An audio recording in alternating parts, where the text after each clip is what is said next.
Welcome, ladies and gentlemen, to this press conference of the 33rd India Economic Summit here live from New Delhi. Welcome to our wonderful panelists. Welcome to the members of the media here in the room, and a special welcome to our global audience, whether you're watching us on Facebook or on our website. Welcome.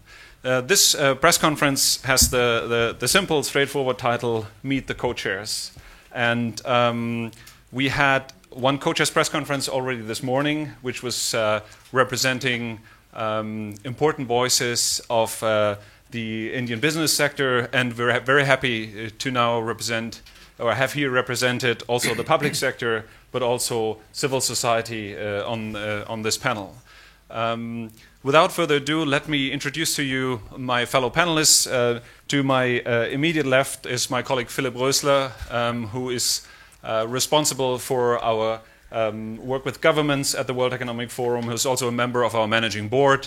Right at the heart and center of our panel, actually I don't need to introduce you, I'll do it anyway for our live stream audience. We're joined by Minister Piyush Goyal, who, if I am informed correctly, had a recent change in his portfolio and is now the Minister of Railways and Coal. And last but definitely not least, we're joined by our co-chair Malvika Iyer. She's a member of the Working Group on Youth and Gender Equality of the United Nations Interagency Network on Youth Development. But much more importantly, she's a member of our Global Shapers community. That's the young community of the World Economic Forum that's bringing the voice of youth to all these discussions we're holding here, but also in Davos and other meetings.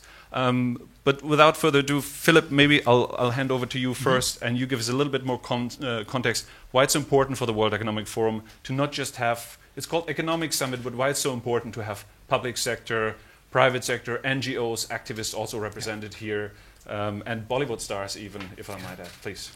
Yeah, thank you, Georg, dear colleagues, ladies and gentlemen. So our co-chairs are really the highest representative of all our forum's participants. That means they are to some extent our ambassadors, and they mirror the great diversity of our participants here in Delhi.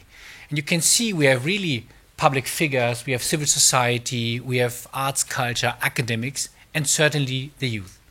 And that's the idea of the World Economic Forum. We are an international organization for public-private cooperation, and that means we would like to offer the platform for the Indian constituents to come together, and from all the different walks of life, and to raise the voice in a very fractured world. And we do need this very special addressing by the Indian community, and we are very grateful to have such distinguished ambassadors here for this year's India Economic Summit. Thank you, Philipp. Minister Goyal, you were already participating in our opening plenary this morning, and there was quite some lively and interesting discussion about what is this Indian narrative on global challenges, which is also the theme of this meeting.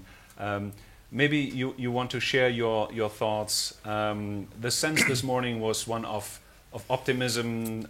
Yes, there are still challenges for India, but there was this resounding feeling of optimism. Do you share that optimism? Thank you very much for bringing the World Economic Forum once more to India, to engage with Indian business, Indian government. And I've always valued this platform a lot because it does give us a two-way flavor, gives us a chance to talk about what we plan to do and also to hear some voices and understand what's happening around the globe. The morning session was certainly very, very interesting in that different voices, business, the social sector.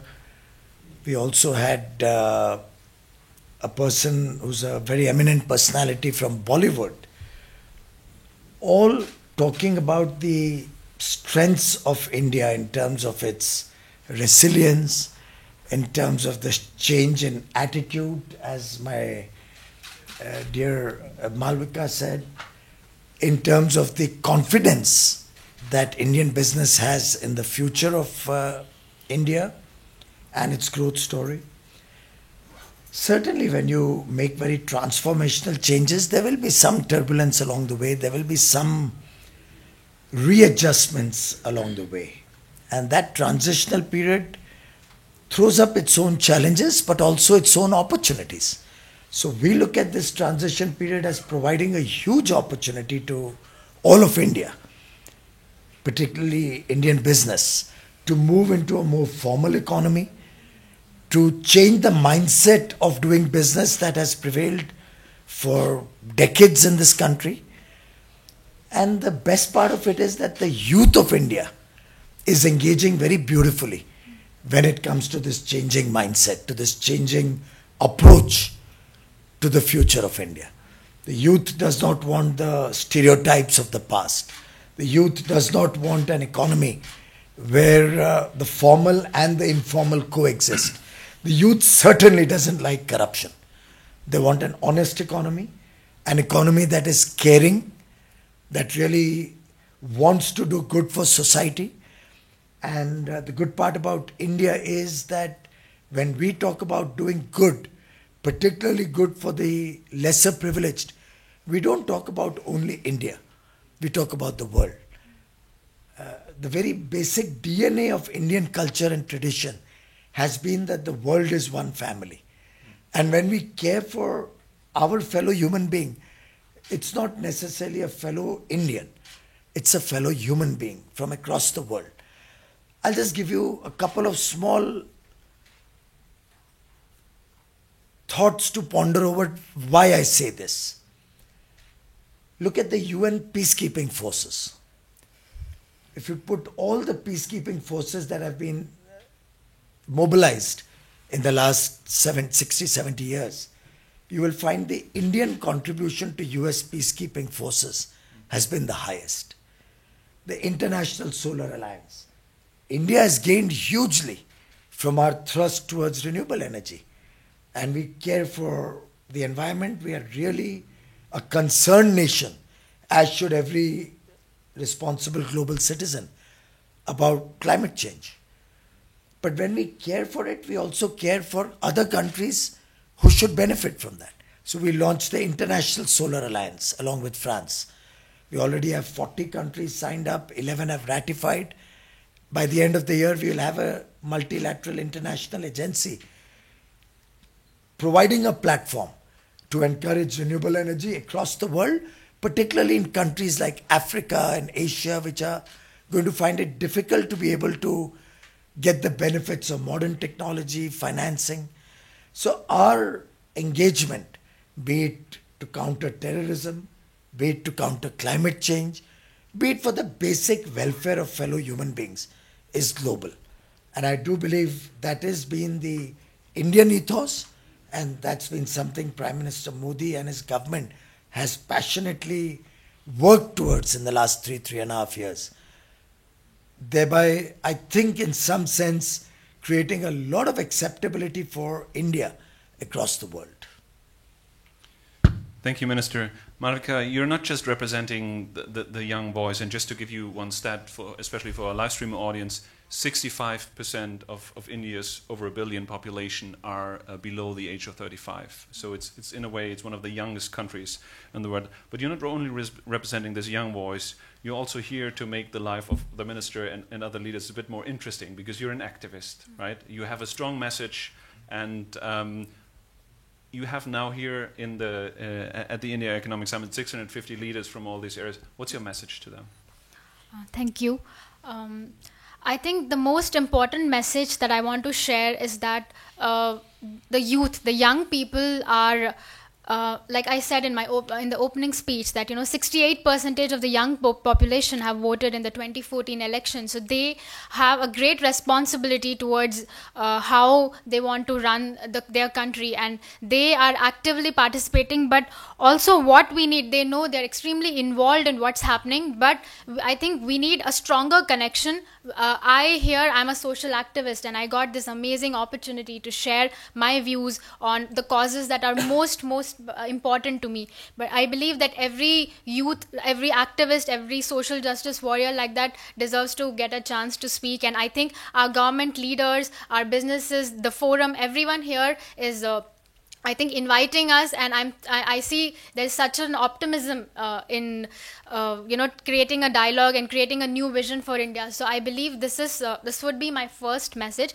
I also want to highlight that as representing the youth community, we need our businesses and the government to invest more on our R&D base, because that is what is going to be the future of our generation. That is what is going to define our generation. So we need massive investment in R&D space.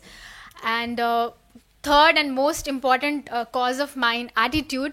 I believe that attitude, like the famous quote, this is a quote that I share in most of my speeches. I also shared it at the speech at the United Nations. The only disability in life is a bad attitude.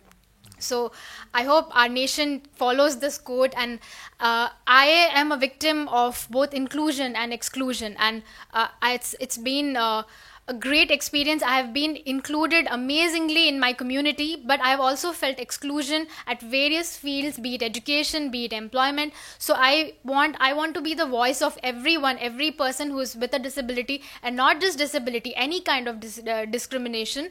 I want our society to have a more open dialogue, and see everyone in a more open, like in a more progressive way, so that all our messages are taken forward. And I think then it will be, an amazing partnership, like amazing citizenship between the youth, young population, and the leaders. Thank you very much for sharing your thoughts. I want to follow up directly on that. You've already, we started yesterday with the India Economic Summit. You already had the opportunity to talk to a lot of your fellow participants. Is your feeling that they're getting the message? Are they receptive to what you're telling? I think they are. I did get to share this in my opening speech as well, that our voices, Twitter, Facebook, all the social media applications, they are very, very powerful. I personally, a lot of my projects and my activism work got heard by business leaders and by government leaders. So I think that young people use that platform, and they use it in a very better way, whatever be their problem, because unless the leaders know what the problem is, they would not know how to solve it. And we are here, young people here, to tell them. And I think this amazing connection between, thanks to social media and internet, the amazing connection between the youth and the government, it is enabling that. And I definitely see a lot of positive success stories. I also see and I think there needs to, because for example, recently there was an incident where someone with a disability, like how it is important for us to stand during the national anthem before movies, but someone on a wheelchair with a disability couldn't stand, and then everyone was trying to abuse them that, why couldn't you stand? So I think these kind of things are immediately taken to social media, and immediately they are shared by, everyone, and the concerned person is getting to know that. So the minister who is concerned with the department, they are getting to know. So I think there is optimism, and I feel very positive that the moment I come up with a campaign idea, or I want to share my thoughts, representing my community, I know that my voice is going to be heard. And yeah, I feel very positive about it. Thank you very much. Minister, I want to come back to you with one of the points that Malvika mentioned, and I could imagine that is also on your agenda, investment in R&D. Give us a brief insight into what we can expect from India in that area. At the outset, I must compliment Malvika, that you're really brilliant. You make all of us proud. And I truly pray and wish for the best for you and all the young boys and girls of the country. I think you are the ones who are going to really give us strength to be able to do so much more. All the very best. Thank you so much. And I'm in fact even more proud that you spoke about R&D. It's something which is so important. It's actually something which will define the future of India. In this day and age of innovation, in this day and age where the whole world is changing, I think it's new thoughts, new developments, innovation which is going to determine the fate of mankind. And India can't be left far behind. I know on more than one occasions, I have been confronted with this question, what is the budget you have for R&D? And I remember very early on in one of my first few interactions with my team, this question came up, what is your budget for R&D? I said, I have no budget. And everybody was aghast. There was media in the room. Everybody was aghast. I said budget is made when there's a limitation. Intrinsically, a budget limits you from spending. For a thing like R&D, there should be no budget. It should be unlimited. And I think that is the strength which some of the developed countries have today. If at all somebody was to ask what differentiates the United States of America or many countries in Europe like Sweden or even Finland or Switzerland for that matter, the fact that they have innovated, they have produced Nobel Prize winners, the fact that they are encouraging new thoughts, new ideas, and they celebrate failure. They don't take failure as a stigma, because unless you fail, unless you make mistakes, you're not going to learn, and unless you learn, you're not going to succeed. I think it's that mindset, and as she said, that attitude in our thinking that we need to put into every child of India. Today, India can proudly proclaim that we've sent satellites to space, probably cheap at a lower cost than any other country. Our mission to Mars was at nearly 1/10 the price of any other satellite going there. India launched 104 satellites at one point of time, simultaneously. It's something that makes each one of us proud. But we can't rest on our laurels. India has the unique ability, I think, with its demographic dividend, with this wonderful youth wanting to engage, wanting to come up with new ideas, to lead the world in the years to come. And I think we only need to create that enabling environment to empower them. After all our young boys and girls go to NASA and do such wonderful work there. Possibly it's on us, the responsibility rests on us to create that similar enabling environment that they can flourish and their minds can wander and come up with brilliant ideas in India.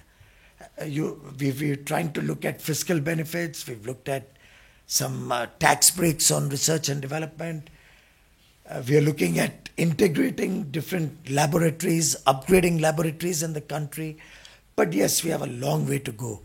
But I think today, after Malvika's talk, it's a little bit of a wake-up call for me too, in my own areas of work, to see what more we can do on innovation. Thank you very much. I have many questions, but we also have members of the media in the room. So if I could see a show of hands who has questions, we have a microphone here. Nobody wants to be the first. May I add one thing, since when we talk of innovation, I have a concern about technologies and patents, which I would love the World Economic Forum to really deliberate upon, possibly even deliberate upon it in Davos as it comes closer. We have this issue about technologies related to climate change. Newer technologies, you have HFC-free air conditioning, for example. You have newer technologies which bring efficient renewable energy sources. You will have storage technologies coming up in the future. Electric vehicles. All of these are ways by which we can combat climate change. Sadly, we have confused business and profits with this huge challenge of climate change. I personally am of the view that there have to be certain outcomes on which patents or technologies should be on open access, available on open access for the world to leverage, bring down the cost, and make it freely available, because the challenges are near and immediately before us. I mean, just take an example. If there are terrorists outside this room, are we first going to be sitting and engaging on technology costs and you're giving arms and ammunition at a certain price, or are we going to fight that challenge immediately? And climate change is no less a challenge than terrorism. And with the kind of cost that we are loading on climate change and its mitigation, we are actually making it difficult for many countries to be able to address this challenge. So I personally believe we should invest much more in R&D, particularly on issues around climate change, and that investment should be global in nature. It should be investment which gives technology for the world to use. I mean, I had a couple of very bad examples when I tried to talk to some of the best universities in the world. I said, I'm willing to fund all the research that goes in to make clean coal technologies or manage the carbon in coal, for example. But we were not able to come to terms on the issue of patents.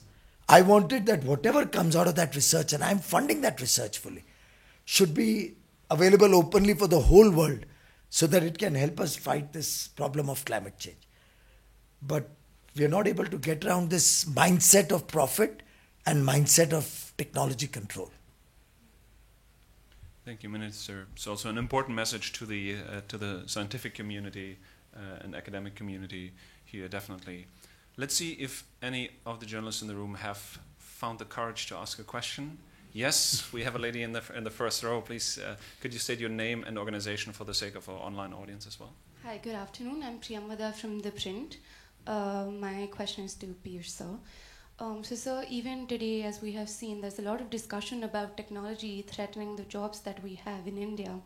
And there's a fear that with technology taking over, a lot of jobs will be lost. So on that, do you think we have the capacity and the buffer to actually help out those who will need to move to another skill to adapt to these jobs that are coming in? Technology never causes job losses. Technology brings you new opportunities to provide a better quality of life at more affordable prices. And as people start saving money, their demands, their requirements keep increasing. So it only opens up new avenues for jobs. It just shifts the job from maybe, let's take power for example. I used to earlier look after power. Now gone are the days where we'll have 4 gigawatt or 2 gigawatt large power plants producing electricity. That plant may have actually provided jobs to 5,000 people. Instead of that, an equivalent amount of energy will be produced in the new age of renewable energy, distributed energy, in maybe 100 institutions or 100 organizations. And that will be the technological shift. And that shift will not reduce jobs. It will in fact enhance jobs. You will need 10 times the number of people to produce the same amount of clean energy than it would have taken to produce carbon-based energy. So I think as in every respect, technology will make life more comfortable, more affordable. And as comfort and affordability comes in, there will be requirements for fresh investments in newer and newer areas. Let's say you take the bullet train, for example. If we bring in a modern technology, we'll make travel safe, we'll make travel more comfortable, we'll bring jobs in India, we'll make newer products in India through the new technology. And as that happens, a person reaches his destination in lesser amount of time. His productive hours will allow him to create more growth, more value addition for the nation. So I think the country's mindset or attitude has to change towards progress becoming a part of our life, not anti-progress becoming the defining feature of Indian society. So we can't have a situation that the last train that was introduced in India was a Rajdhani in 1969 and no new technological innovation after that for 50 years. We can't have a situation where we can say that no, first, like in the West, everybody now has a vehicle by and large. So they'll have to replace all those vehicles with new electric vehicles as it progresses. India has the opportunity to leapfrog so that we can start with electric vehicles for 90% of our people who don't own a vehicle as yet. On LEDs, we didn't wait for America or Europe to shift to LEDs. We have led the world in LED. Literally, LED led the world in LEDs. And now the world wants to clone the Indian example. Indian LEDs are being sold in London. So I think the time has come for India to accept leadership position, to take pole position when it comes to leading the global effort on a variety of things, growth, climate change, terrorism. Sushma Swaraj, the Honorable External Affairs Minister, gave a powerful address which I think stirred people across the world when she spoke about terrorism at the UN last month. So India's own ability to lead the world is now coming to center stage. Thank you very much. That is a good closing remark, considering that the time has already progressed. Thank you very much for being here. Thank you for watching, and a very special and warm welcome. Welcome again. Thank you, of course, to our panelists here today, and I wish you all a productive further meeting here at the India Economic Summit. Thank you. you.